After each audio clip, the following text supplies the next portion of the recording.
झारखंड सरकार के मुख्य सचिव अविनाश कुमार ने शुक्रवार को Shaheed Nirmal Mahto memorial college and hospital यानी कि SNMMCH का निरीक्षण किया। इस दौरान उन्होंने पीजी बिल्डिंग और इमरजेंसी वार्ड का जायजा लिया। मौके पर अस्पताल अधीक्षक डॉक्टर DK गोंदोरिया, उपायुक्त आदित्य रंजन समेत कई विभागीय अधिकारी उपस्थित रहे। निरीक्षण के बाद मुख्य सचिव ने कहा कि वो अस्पताल की व्यवस्थाओं को समझने के लिए सभी संबंधित अधिकारियों और कर्मियों से बातचीत कर रहे हैं। उन्होंने कहा कि सभी तिथियों को ध्यान में रखते हुए आगे ठोस निर्णय लिया जाएगा और जल्दबाजी में कोई निष्कर्ष नहीं निकाला जाएगा।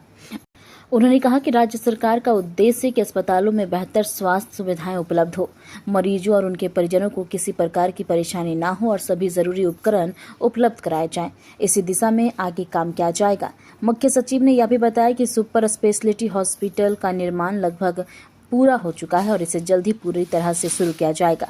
वहीं अधीक्षक डॉक्टर DK गंदूरिया ने बताया कि कॉलेज में पीजी और MBBS सीटों को बढ़ाने की तैयारी चल रही है। वर्तमान में पीजी की 19 सीटें हैं, जिसे बढ़ाकर 45 करने और MBBS की 100 सीटों को बढ़ाकर 150 करने की योजना है। इससे मेडिकल शिक्षा और स्वास्थ्य सेवाओं का मजबूती मिलेगी। दौरा का मुख्य उद्देश्य था इसका विकास कैसे और हम लोग आगे की संरचना इंफ्रास्ट्रक्चर्स में और आगे क्या कर सकते हैं। इसी सिलसिले में उन्होंने उस कैंपस का भी दौरा किया, वस्तु स्थिति को समझा और हम लोगों से बहुत सा फीडबैक लिया कि और आगे हम लोग कोई भी काम सुचारू रूप से और इसको आगे बढ़ाने के लिए कैसे कर सकते हैं। आप लोगों ने अपनी कौन समस्याएं से अवगत कराया सर को? समस्याएं रखने का समय नहीं था, विकास का समय कि हम लोग आगे और क्या कर सकते हैं। समस्या रखते तो विकास नहीं होता।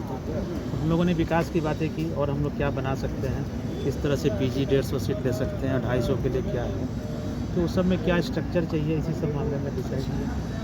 MBBS की सीटें बढ़ाने पर बातें हैं जी, कितना बढ़ाने का प्रस्ताव?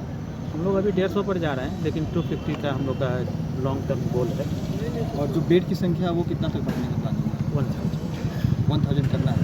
अभी 500 800 अभी 570 है, लेकिन हम लोग एक्सटेंडेड बेड पर काम तो करते ही हैं गर्मी के समय। तो उसको फुलफिल करने के लिए क्या क्या ज़रूरतें होंगी 1000 तक ले जाने में?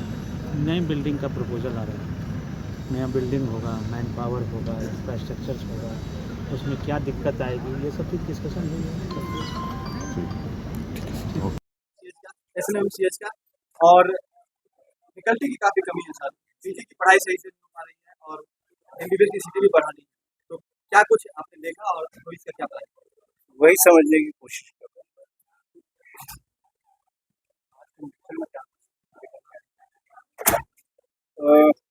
कोई रिजल्ट बताना तो अभी उचित नहीं होगा। अभी चीज़ों को समझने आया हूँ और लोगों से इंटरेक्ट किया, लोगों को देखा, समझा और उसके बाद विभाग से भी बात करूँगा। तब देखते हैं किसमें क्या, किस दिशा में हम आगे। इस वक्त बताना सीधे इंडिविजुअल कंपोनेंट वाइज तो संभव नहीं, लेकिन ये बात सही है कि राज्य सरकार चाहती है कि उसके मेडिकल कॉलेज अच्छे रहें, हर तरीके से उसमें सुविधाएं रहें, किसी को कोई कठिनाई नहीं, स्टेट ऑफ द आर्ट हो सके जहाँ तक संभव, साफ सुथरा और पेशेंट और उसके अटेंडेंट को कोई दिक्कत नहीं। ये राज्य सरकार का ध्येय है, उसी को ध्यान में रखते हुए हमने भी देखा। प्राइवेट उनके कारण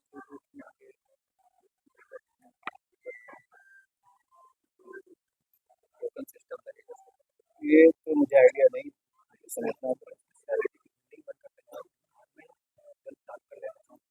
जल्दी ही चालू, जितने भी रिक्वायरमेंट्स हैं यहाँ के, डिप्टी कमिश्नर भी हैं और मेडिकल कॉलेज के प्रिंसिपल भी हैं, सुप्रिंटेंडेंट भी साथ हैं, सब लोग मिलकर इसको देख रहे हैं। मेरे ख्याल से अभी हाल में ही हेल्थ सेक्रेटरी ने भी विजिट किया था, हेल्थ मिनिस्टर भी इस विषय को जान रहे हैं। तो मंथन चल रहा है, जितनी जल्दी हो सके समस्याओं का समाधान करने का प्रयास करें। फैकल्टी की कमी को कैसे दूर करेंगे? नियुक्ति करके स्वाभाविक नया बिल्डिंग मैं इस वक्त नहीं कर रहा हूँ। अभी तो मैं रिक्वायरमेंट की स्टडी कर रहा हूँ और उसको देख के क्या रिक्वायरमेंट्स हैं, कैसे हो सकती है, क्या ज़रूरतें होंगी, उसके देख के राज्य सरकार को जो भी जरूरत है वो यहाँ से। ये मेडिकल कॉलेज के अपने विषय हैं, लेकिन ज़्यादा से ज़्यादा लोगों को एडमिशन मिल सके इसके लिए तो प्रयास। कितने फैकल्टी की बहाली की प्रक्रिया चल रही है?